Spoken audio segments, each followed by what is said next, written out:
తండ్రి, ఈ దినం నాయన సంవత్సరానికి మొదటి దినం సంఘస్థులందరం కూడి ప్రభువా మీ యొక్క ఆవరణలో, ఈ మందిరములో, మీ సంఘములో, మీ రాజ్యంలో కూర్చొని తండ్రి మిమ్మల్ని స్తుతించుకొని మహింపరచుకొని ఈ సమయంలో ప్రభువా మీ వాక్కులను ప్రభువా వినటానికి కూర్చొని మీ బిడ్డలందరినీ కూడా నా తండ్రి దీవించమని ఆశీర్వదించమని ప్రార్థిస్తున్నాను.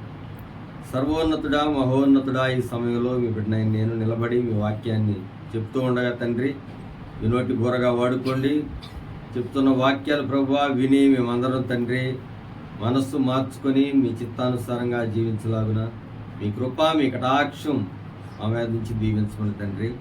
పరలోకం నుంచి మీ ఆశీర్వాదాన్ని ఎల్లప్పుడూ మా సంఘం మీద నుంచి కాపాడమని మా ప్రభును ప్రియరక్షకుడైన యేసుక్రీస్తు వారి నామంలో ఈ ప్రార్థన అడిగి వేడుకుంటున్నాము మా తండ్రి. ఆమేన్.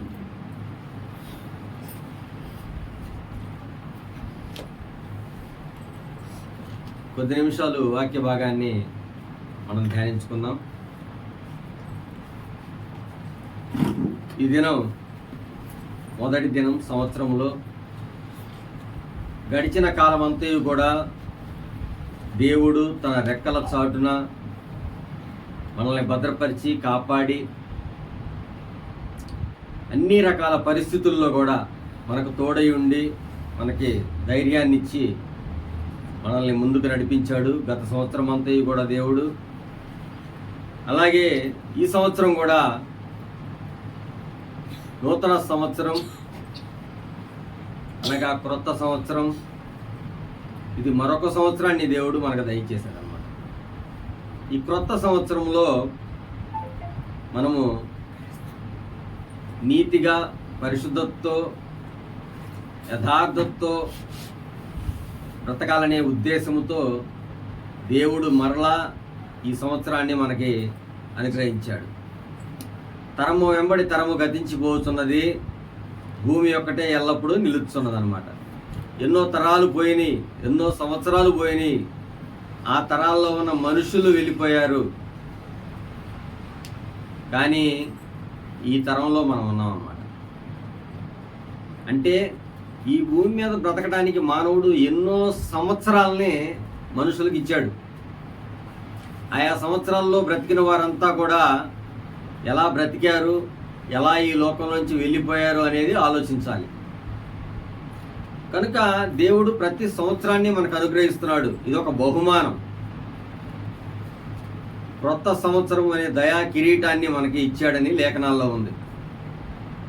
కనుక దేవుని దయతో ఇచ్చిన ఈ సంవత్సరాన్ని, దేవుని దయతో ఇచ్చిన ఈ సంవత్సరాన్ని చాలా జాగ్రత్తగా గడపాలి. దినములు చెడ్డయి, అర్థమైందా? మనము క్రొత్తగా అనుకుంటున్నాం, కానీ దేవుడు ఏం చెబుతున్నాడంటే దినములు చెడ్డవి కనుక సమయాన్ని పోనీయక సద్వినియోగం చేసుకొనుచు మీరు ఈ లోకంలో బుద్ధిమంతులుగా బ్రతకాలి. అర్థమైందా? క్రొత్త సంవత్సరంలో ముందుకు వెళ్తున్నాం అంటే అర్థం ఏంటో తెలుసా? తెలియబడని భవిష్యత్తులోనికి మనం వచ్చేసాం. క్రొత్త సంవత్సరంలో కంటే ఏంది, సంవత్సరం చివరి దాకా ఏం జరుగుతుందో మనకు తెలియదు. తెలియబడని భవిష్యత్తులోకి మనం వచ్చాం. ఈ సంవత్సరంలో అడుగు పెట్టాం. ఈ సంవత్సరం అంతా భవిష్యత్తు మనకు తెలియదు. తెలుసా? ఎలాగుంటుందో మనకు తెలియదు. ఈ సంవత్సరం అంతా ఏం జరుగుతుందో మనకి తెలియదు. ఈ సంవత్సరం అంతా మన జీవితం వెలుగుమయం కావాలంటే, వెలుగుతో నింపబడాలి అంటే ఏం చేయాలి తెలుసా? దేవుని చేతిలో నీ చెయ్యి ఉంచాలి. ఏం చేయాలి? దేవుని చేతిలో మన చెయ్యి ఉంచాలన్నమాట. అప్పుడు మనం భద్రంగా ఉంటాం. మన జీవితం ఎంతో సంతోషంగా ఉంటుంది. కనుక ప్రియమైన దేవుని పిల్లరా, తెలియని ఈ భవిష్యత్తు అంటే రాబోయే ఈ సంవత్సరంలో, అడుగుపెట్టిన ఈ సంవత్సరంలో, ఈ సంవత్సరాంతం వరకు అది భవిష్యత్ జ్ఞాని అని దేవుడికే తెలుసు, మనకు తెలియదు. మన భవిష్యత్ అంతా సురక్షితంగా బాగుండాలి అంటే, సంతోషంతో ఉండాలంటే, భద్రంగా ఉండాలంటే ఏం చేయాలి? మనం దేవుని చేతిలో మన చెయ్యి ఉంచాలి. ఆయన చెయ్యి పట్టుకోవాలి. ఆయన వెంబడే మనం నడవాలి. అప్పుడు ఈ సంవత్సరం అంతా కూడా దేవుని యొక్క కాపుదల మనకు ఉంటుంది. కనుక ప్రియులారా, ఆలోచించండి. యెషయా గ్రంథం 6వ అధ్యాయం 1వ వచనం చూద్దాం. రాజైన ఉజ్జియా మృతురొందిన సంవత్సరమున అత్యున్నత సింహాసనమందు ప్రభు ఆసీనుడై ఉండగా నేను చూచితిని. అంటే మరణించే వాళ్ళు మరణిస్తున్నారు. అయితే భూమి మీద ఉన్న యెషయా అనే భక్తుడు ఏం చూశాడంటే, ప్రభు అత్యున్నతమైన సింహాసనం మీద ఆసీనుడై ఉండగా చూశాడు ఆయన దర్శనంలో. అంటే దేవుణ్ణి చూశాడు. అంటే దేవుడు ఎక్కడున్నాడు? అత్యున్నత సింహాసనం మీద ఆసీనుడై ఉండగా ప్రభువుని నేను చూచింది. దేవుడిని ఆ విధంగా చూడాలి. మన కళ్ళు ఆలోచన ఎప్పుడు ఎలా ఉండాలంటే పైకి చూడాలి. గుర్తుపెట్టుకోండి, మన కళ్ళు ఆలోచన విధానం ఎలా ఉండాలి? పైకి చూడాలి. పైన ఎవరున్నారు? దేవుడు, ఆయన సింహాసనం.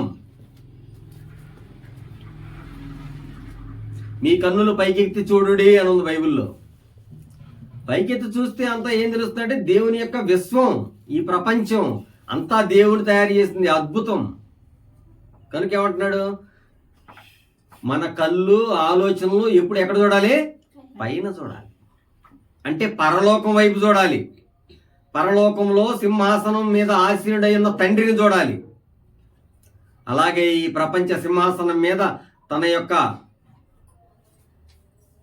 సింహాసనం మీద ఆసీనుడై ఉన్న యేసుక్రీస్తును మనం చూడాలన్నమాట. ఈ ప్రపంచం అనే సింహాసనం మీద ఆసీనుడై ఉన్న యేసు ప్రభువుని మీరు చూస్తే ఈ సంవత్సరం అంతా కూడా అద్భుతంగా ఉంటుంది.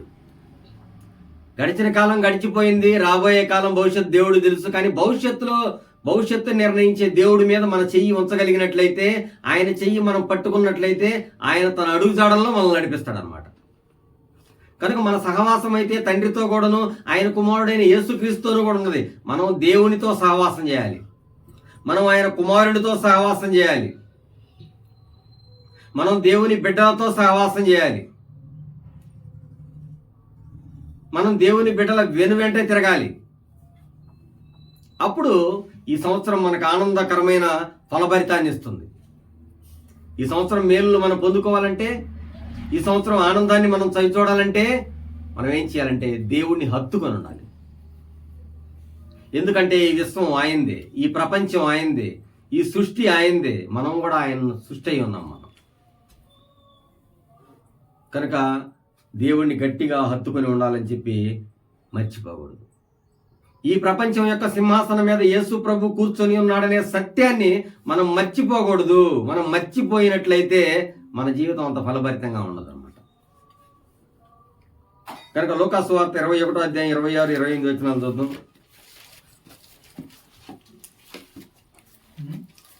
లూకా సువార్త 21వ అధ్యాయము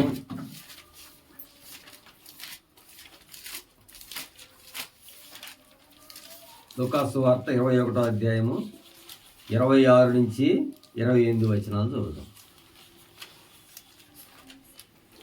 ఆకాశమందలి శక్తులు కదిలింపబడును గనుక లోకము మీదకి రాబోచున్న వాటి విషయమై భయం కలిగి, లోకం మీదకి రాబోతున్న వాటి విషయమై భయము కలిగి మనుషులు ఎదురు చూచుచు ధైర్యము చెడి కూలుదురు. అప్పుడు మనుష్య కుమారుడు ప్రభావముతోను మహామహిమతోను మేఘారూరుడై వచ్చుట చూచురు. ఇవి జరగనారంభించినప్పుడు మీరు ధైర్యం తెచ్చుకొని మీ తలలు ఎత్తుకొనుడి, మీ విడుదల సమీపిస్తుంది. లోకం మీదకి శ్రమలు రాబోతున్నాయి. గుర్తుపెట్టుకోండి, ఆ సమయంలో కూడా లోకం మీదకి శ్రమ రాబోతుంది. ఈ విధంగా ఉండండి అని చెప్పి ప్రభువైన యేసుక్రీస్తు వారు భూమి మీద ఉన్నప్పుడే చెప్పాడు అనమాట. కనుక ఇప్పుడు కూడా భవిష్యత్తులో రాబోయే తరాలలో ఈ లోకం మీదకి శ్రమలు వస్తాయి. ఈ లోకం మీదకి ఎన్నో యుద్ధాలు ప్రకటిస్తున్నారు. అయితే మనం ఏం చేయాలి? మీ తలలు పైకెత్తుకొనుడి. యేసుప్రభు ఏం చెప్పాడు? ఎన్నో శ్రమలు వస్తుంటాయి, ఎన్నో ఇబ్బందులు వస్తుంటాయి, అయితే ఏం చెప్తున్నాడంటే మీ తలలు పైకెత్తుకొనుడి. అంటే మన తల పైకెత్తాలి, పైన సింహాసనం మీద ఉన్న ఆయన చూడాలి, తండ్రిని, ఆయన కుమారుడైన యేసుక్రీస్తుని చూడాలి.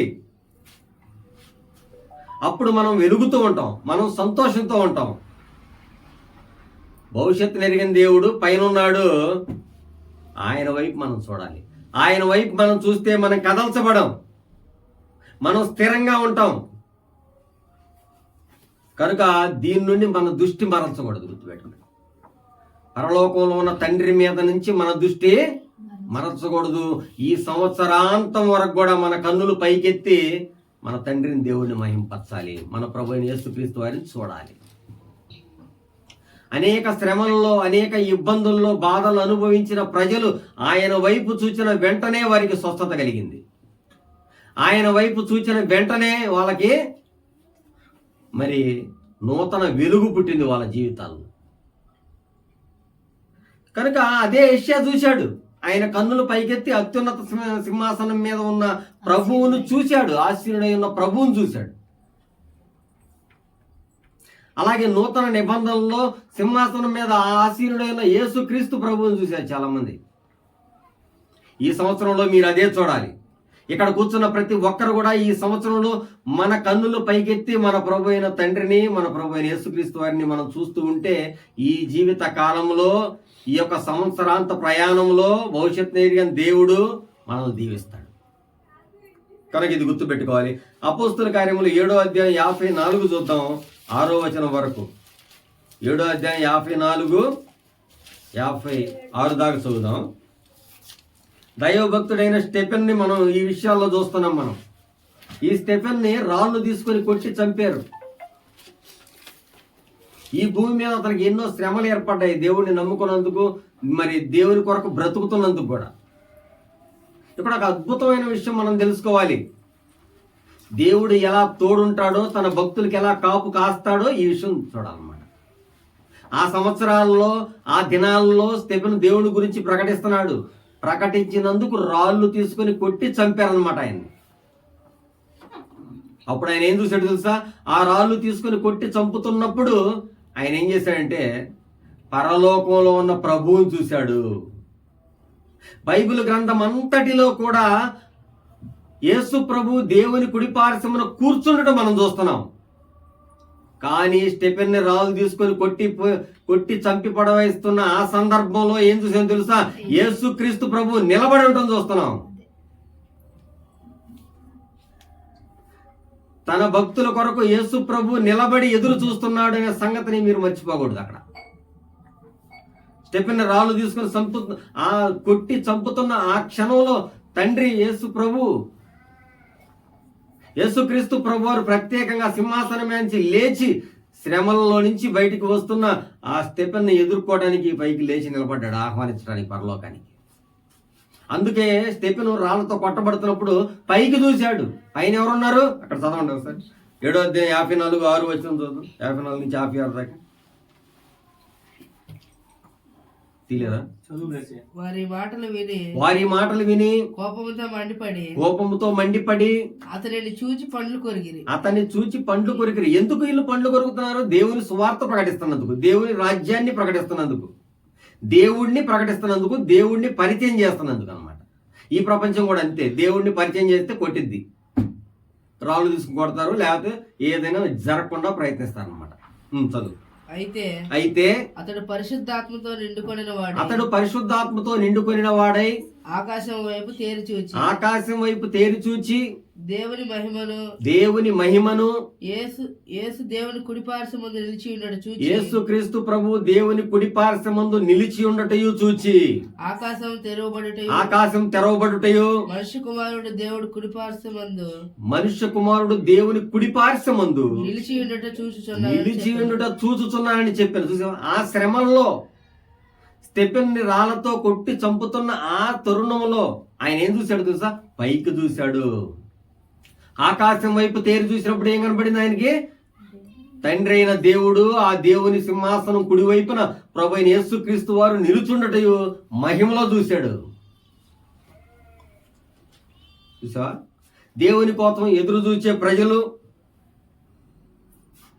దేవుని కొరకే ఆలోచించే ప్రజల్ని మరి రక్షించడానికి, కాపాడడానికి ఎప్పుడు యేసుక్రీస్తు ప్రభు వారు పైన నిలుచుండి చూస్తూనే ఉన్నాడు. అందుకనే స్టెఫెన్ని మరి చంపిన మరుక్షణమే, చంపుతున్న ఆ క్షణంలోనే యేసు ప్రభు సింహాసనం మేంచి లేచాడు. లేచి ఏం చేశాడు? ఆహ్వానించాడు పరలోకానికి స్టెఫెన్ని. కనుక ప్రియమైన దేవుని పిల్లలు ఆలోచించండి, బైబిల్ అంతటిలో కూడా యేసు ప్రభు కుడి పార్శ్వమున ఆసీనుడై ఉన్నాడని చదువుతాం. కానీ ఈ సందర్భంలో తన యొక్క బిడ్డ కోసం ఆయన సింహాసనం మీద నుంచి పైకి లేచాడు. తన బిడ్డలు ఎదుర్కొంటున్న శ్రమల నుంచి కాపాడటానికి యేసు ప్రభు సింహాసనం మీద నుంచి లేస్తాడు అనే సంగతి మీరు గుర్తుపెట్టుకోవాలి. తండ్రి కుడి పార్శ్వమందుండి ఆయన నిలబడి మన కోసం ఎదురు చూస్తున్నాడు అన్నమాట. కనుక ఈ సంవత్సరం అంతటిలో కూడా మనం ఆలోచించాలి. ఈ సంవత్సరాంతం వరకు కూడా మనం ఏం చేయాలంటే ప్రతి దినము, ప్రతి క్షణం మనం పరలోకం వైపే చూడాలి. వాళ్ళు అలాగే బ్రతికారు. వాళ్ళ సంవత్సరాలు వాళ్ళకి బాగానే గడిచిపోయినాయి అన్నమాట. మరి మనం ఇంకా భూమి మీద ఉన్నాం, మన భవిష్యత్తు ఏందో మనకు తెలియదు, కానీ దేవుడికి తెలుసు. రాబోయే కాలంలో ఇంకా శ్రమలు ఎదురవుతాయి, టెక్నాలజీ పేరుతో ఇంకా హింసలు మొదలవుతాయి, ఈ ప్రపంచం పతనానికి చేరిపోతుంది. ఈ సమయంలో మనం ఏమై చూడాలంటే పరలోకం వైపు చూడాలి. ఈ భూమి మీద చూస్తే మనకి ఏమీ ఉండదు, శూన్యం మిగులుద్ది. మనకి ఈ భూమిని చూస్తే ఏముంటది? శూన్యం తప్ప ఏమీ ఉండదు, వట్టి చేతులతో వెళ్ళిపోతాం. కానీ ప్రభు వైపు చూస్తే విలువైన వారంగా మనం ఎంచబడతాం. కనుక పరలోకం నుంచి ప్రభు చూస్తూ భూమి మీద ఉన్న దేనికోసం చూడట్లా, ఎవరి కోసం చూస్తున్నాడు? తన భక్తులు. అందుకనే పాత నిబంధన గ్రంథంలో ఒక వచనం తెలుసు, భూమి మీద ఉన్న భక్తులే శ్రేష్ఠులు, వారు కేవలం నాకు ఇష్టలు అన్న బైబిల్లో. ఏంటంట? భూమి మీద ఉన్న భక్తులే శ్రేష్ఠులు, వారు నాకు ఇష్టలు. భక్తుడంటే దేవుడికి చాలా ఇష్టం. దొంగ భక్తులు కాదు, దేవుని ఎడల భయభక్తులు కలిగి పాపం చేయటానికి భయపడేవాళ్ళు అన్నమాట. దుర్నీతి నుంచి దూరంగా పారిపోయేవాళ్ళు, తమ బ్రతుకుని వాక్యం ద్వారా మార్చుకునే వాళ్ళంటే దేవుడికి ఇష్టం. ఆయన ఎట్టి పరిస్థితుల్లో ఎలాంటి శ్రమలో ఉన్నా సరే ఆయన లెగుస్తాడు, మీకోసం నిలబడతాడు, మిమ్మల్ని కాపాడతాడు.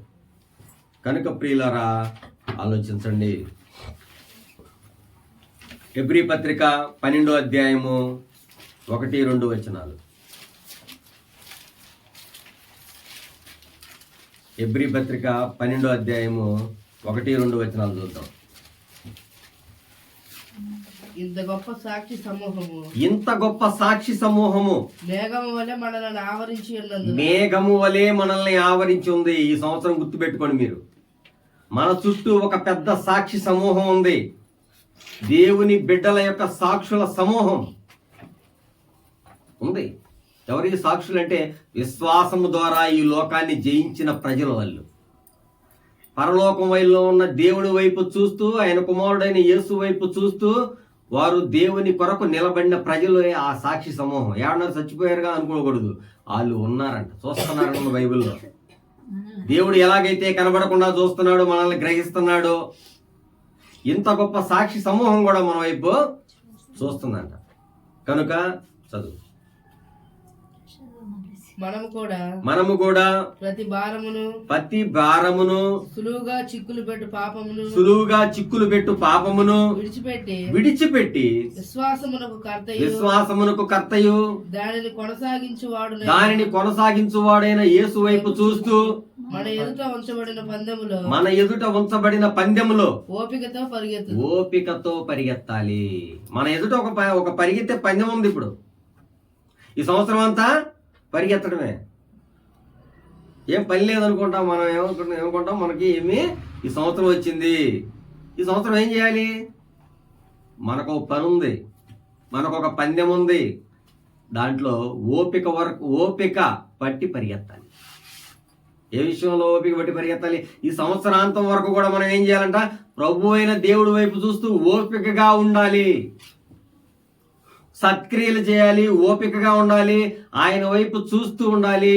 ఆయన చిత్తాన్ని నెరవేరుస్తూ నువ్వు కానీ కొనసాగితే ఈ సంవత్సరాంతం వరకే కాదు, రాబోయే సంవత్సరాల్లో కూడా దేవుడు నిన్ను అత్యధికంగా ఆశీర్వదిస్తాడు. కనుక మన ఎదుట ఉంచబడిన పందెంలో ఏం చేయాలంటే ఓపికతో పరిగెత్తాలి. అప్పుడు మన జీవితం వెలుగుమయం అవుతుంది. మరణం వరకు నమ్మకంగా ఉండాలి. ఎప్పటి వరకు విశ్వాసం ఉండాలి, ఎప్పటి వరకు నమ్మకం ఉండాలి దేవుళ్ళు. ఎంతవరకు పైకి చూడాలంటే ఈ రోజు రేపే కాదు, మరణం వచ్చు వరకు నమ్మకంగా ఉండాలి. అలాంటి వారే భక్తులు, వాళ్ళే కేవలం దేవునికి ఇష్టలు. కనుక అలాంటి తరుణంలో అలా ఉన్నప్పుడు ఏం జరిగిందంటే మన జీవితం వెలుగుతో నింపబడింది. మన సంవత్సరాలు వెలుగుతో ఉంటాయి అన్నమాట, నీతితో ఉంటాయి. ఆయన తన గ్రంథంలో రాసుకుంటాడు. ఈ విధంగా మనం ఈ భూమి మీద 1, 2 తేదీలు అయిపోతూ ఉండగా దేవుడు ఏం చేస్తాడంటే తన గ్రంథంలో మన గురించి రాసుకుంటూ ఉంటాడు. దేవుని బిడ్డల పరిశుద్ధుల కొరకు పరలోకంలో ఒక గ్రంథం ఉందన్నమాట. మనం చేసే సత్క్రియలకి పరలోకంలో ఒక గ్రంథం ఉంది. నువ్వు ఒక చిన్న మేలు చేసినా కూడా దేవుడు నీకు బహుమతి ఇవ్వడానికి అక్కడ సిద్ధంగా ఉన్నాడు. నీకు నువ్వు తన బిడ్డలకు విందు ఇచ్చినా కూడా దాని గురించి ఆయన రాశాడు. గిన్నెడు చన్నీళ్ళు ఇచ్చినా కూడా దాని గురించి ఆయన రాసుకొని పెట్టాడు. ఎందుకంటే నీకు ఆయన రేపు బహుమానం ఇవ్వబోతున్నాడు. నీవు భూమి మీద బ్రతికిన నీతికరమైన బ్రతుక్కి, నువ్వు ఫలించిన నీతికరమైన జీవితానికి దేవుడు నీకు అక్కడ నీకు పెద్ద బహుమతి ఇవ్వబోతున్నాడు పరలోకం.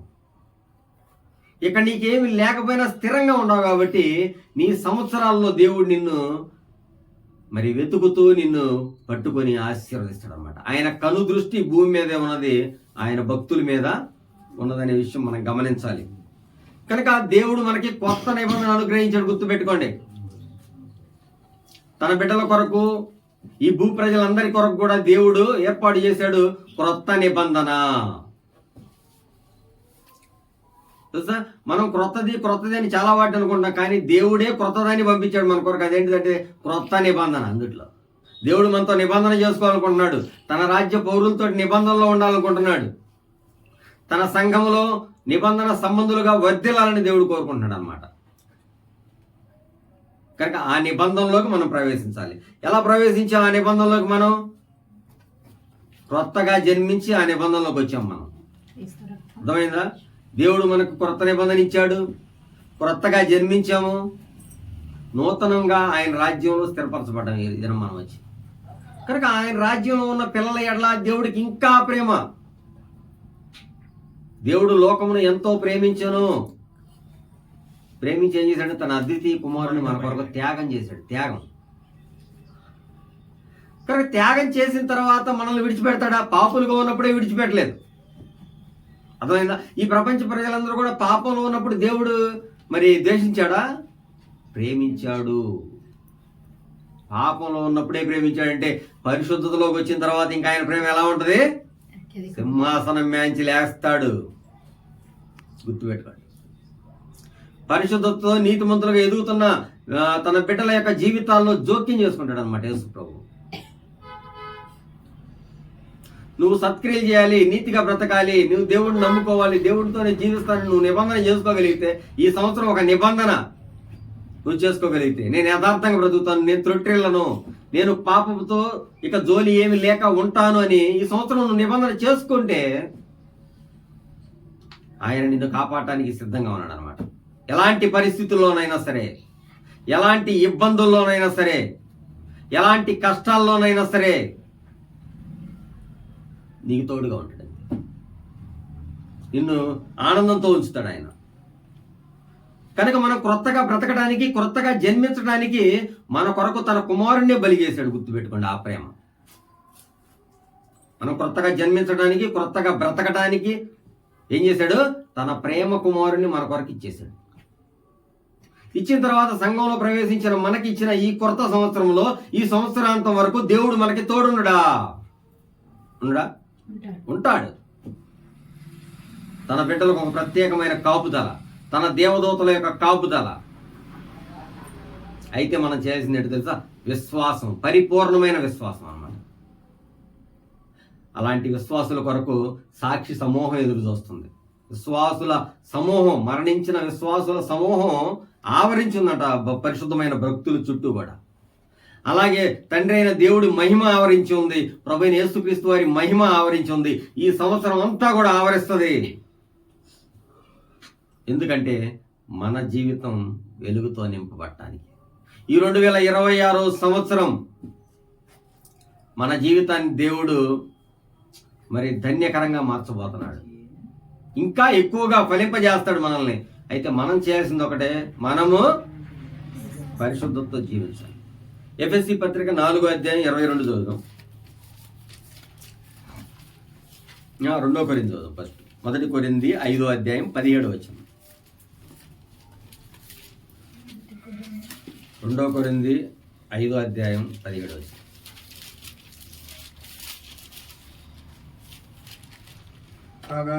కాగా ఎవడైనను క్రీస్తునందున్న ఎడల వాడు నూతన సృష్టి, పాతవి గతించెను ఇదిగో కొత్తవాయెను. లోకంలో కొత్తదనం ఏముండదు, మీరు గుర్తుపెట్టుకోండి. కొత్త సంవత్సరం వచ్చిందని మనం అనుకుంటాం, కానీ లోకంలో కొత్తదనం ఏముండదు.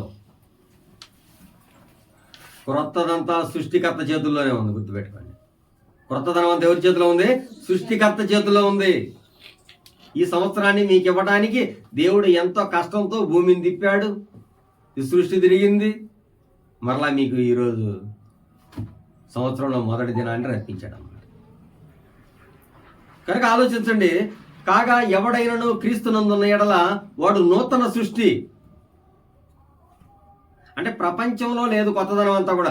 ఎవరైతే పాపాలు మానుకొని దేవుని యొక్క రాజ్యంలో అడుగు పెడతాడో వాడే నూతనమైన వ్యక్తి, వాడే క్రొత్త వ్యక్తి. వాళ్ళే క్రొత్త వ్యక్తులు, నూతన వ్యక్తులు వాళ్ళు.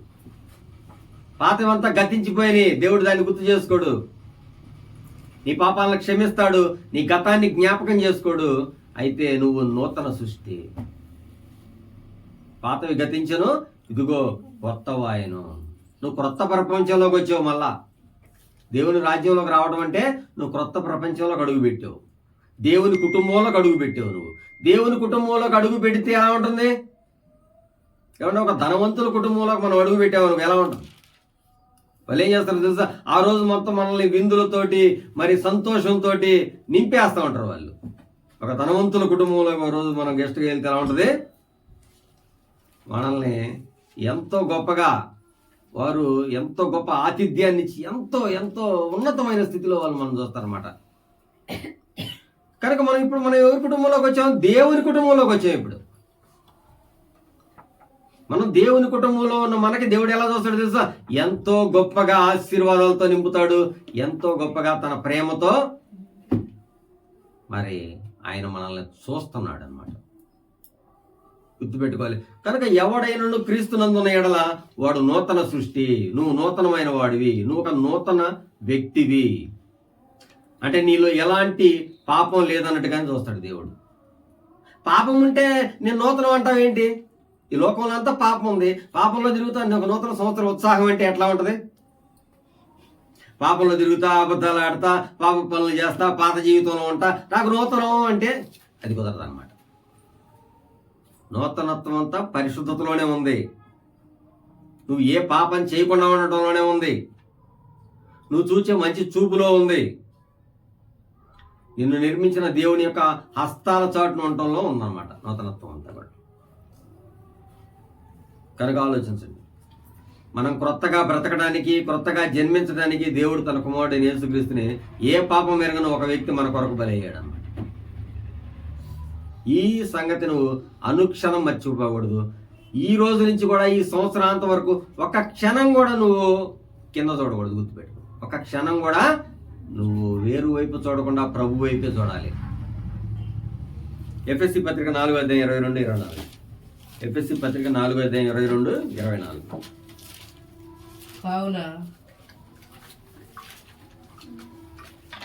కావున మునుపటి ప్రవర్తన విషయంలోనైతే మోసకరమైన దురాశల వలన చెడిపోవు మీ ప్రాచీన స్వభావమును వదులుకొని మీ చిత్త వృత్తి యందు నూతన పరచబడిన వారై నీతియు యథార్థమైన భక్తి గలవారై దేవుని పోలికగా సృష్టించబడిన నవీన స్వభావమును ధరించుకోవాలి. మునుపటి ప్రవర్తన విషయంలో అయితే ఎలా ఉన్నామంట మనం? మునుపటి రోజులు ఎలా ఉన్నాయి ఒకసారి గుర్తు చేసుకోమంటున్నాడు. అర్థమవుతుందా? ఎలా ఉంది? మునుపటి ప్రవర్తన విషయంలోనైతే మోసకరమైన దురాశల వలన చెడిపోయే మన ప్రాచీన స్వభావం. మన పాత స్వభావం ఎలా ఉంది? మన ప్రాచీన పురుషుడు ఎలా ఉన్నాడు? వాడిని సిలువేసేసాం బాప్తిస్మంలో. ఏం చెప్తున్నాడు మళ్ళా? మునుపటి ప్రవర్తన విషయంలోనైతే మోసకరమైన దురాశల వలన చెడిపోవు మన ప్రాచీన స్వభావాన్ని వదిలేసి మీ చిత్తవృత్తి యందు నూతన పరచబడిన వారై నీతియు యథార్థమైన భక్తియు గలవారై దేవుని పోలికగా సృష్టింపబడిన నవీన స్వభావాన్ని ధరించుకునుడి.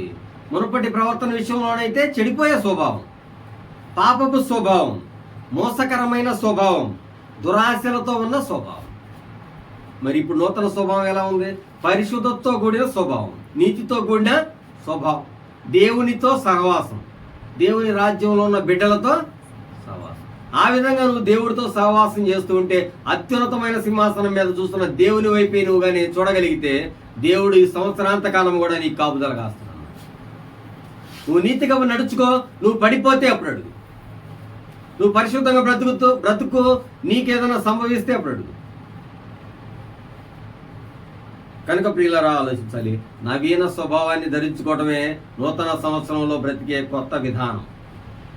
నవీన స్వభావం అంటే క్రొత్త స్వభావం. ఈ స్వభావం అనేది దేవుడి స్వభావం. ఇది అర్థమైందా? మన ప్రాచీన స్వభావం వదిలిపెట్టాలంటే ఏ స్వభావం ధరించుకోవాలి? ఈ భూమి మీద ఎవరున్నారు అబ్బా వాళ్ళ స్వభావం ధరించుకోవడానికి మనం చూడకూడదు. ప్రాచీన స్వభావం వదిలేస్తున్నామంటే దేవుని స్వభావాన్ని ధరించుకోవాలి. తండ్రి అయిన దేవుడు ఎలాంటి గుణాలు, ప్రభువైన యేసుక్రీస్తు వారి ఎలాంటి స్వభావం, ఆ స్వభావంలో పాలివారం కావాలంట మనం. అంటే ఆ స్వభావంలోకి మారిపోవాలి మనం.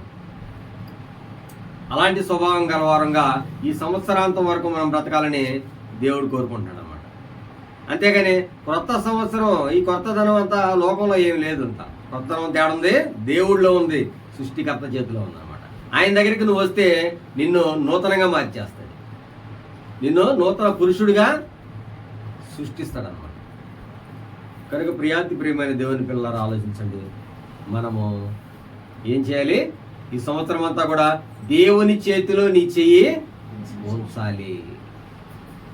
తండ్రి చేతిలో తన బిడ్డ చెయ్యి పట్టుకున్నంతసేపు కూడా బాగానే ఉంటాడు. అర్థమైందా?